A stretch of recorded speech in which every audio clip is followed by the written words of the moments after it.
The furore around the Barclays rate fixing scandal has once again raised the question as to whether the bonus culture amongst bankers encourages bad conduct. Well, I went to a favourite drinking hole of London's city traders and met up with a reward consultant, Michael Rose. I started by asking him whether the simple relationship between trader revenues and pay must inevitably lead to bankers crossing the line. If you set up a system where bonuses are set to achieve certain ends, then it is likely people will try to achieve that ultimate end. The problem, of course, with many bonuses is that you wish for A, design for B, and get C. Meaning what? Well, there are many, many unintended consequences. Evidence suggests that bonuses are great if the role is very simple. When it's more complex, where you're working with teams, where you have to be creative, on the other hand, bonuses really don't necessarily do it.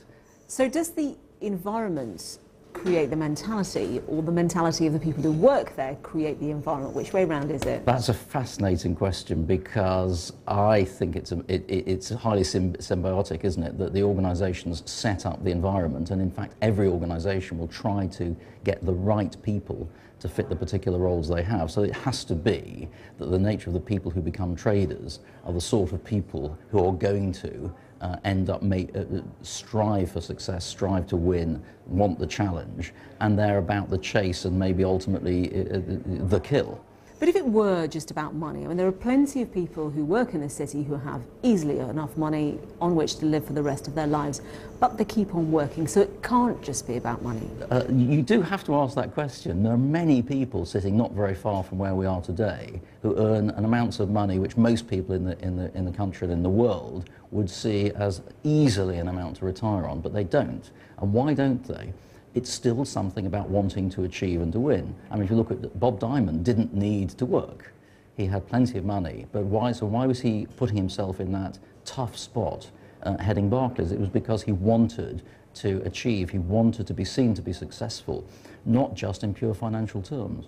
Is there anything to penalise traders within the bank in which they work? I mean, is there any incentive really not to cross the line? They're not rewarded for that, are they? If the bank is valuing an outcome and they're paying for it, then that's what people will achieve. If you set up purely a financial outcome as the thing you want to get, then that's what you will get. And the problem with banks is that they tend not, and many organisations, is they tend not to look through all of the other qualitative issues that they need to achieve in terms of customer care, acting in integrity, and so on and so forth. Michael Rose eyeing up that closed yet chilled bottle of champagne. The new socialist government in